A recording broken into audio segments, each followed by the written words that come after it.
একটু চলাফেরা করো এবং দিনের কাজ প্রতিষ্ঠিত করার জন্য আমার সাথে তোমরা খেদমত করো। আমি তার সেই কথাগুলি আমার কানে এখনো ভাসে। আমি তার পরিবারবর্গের প্রতি আমার অগাধ শ্রদ্ধা ভক্তি আছে। ওই সাহেবপুর মেদাবাড়ি ওই বাড়িটি অত্যন্ত ভদ্র, সামাজিক এবং গুণীজ্ঞানী ব্যক্তিবর্গ বসবাস করেন। আমি তাদের দীর্ঘায়ু কামনা করি এবং যারা আজকের পরে চলে গেছেন তাদের যেন আল্লাহ তাআলা জান্নাতবাসী করেন এই কামনাও করি।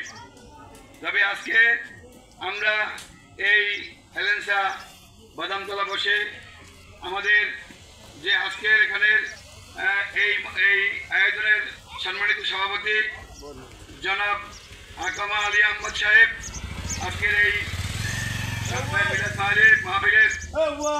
মাহফিলের সভাপতি এবং উনি এখানে মিলাদ করবেন এবং মরহুমের মাগফিরাত কামনা করবেন এবং আমাদের দলের যেন উত্তর উন্নতি হয়, আমরা যেন সবাই মিলেমিশে আমাদের এই দলের কার্যক্রমকে এগিয়ে নিতে পারি।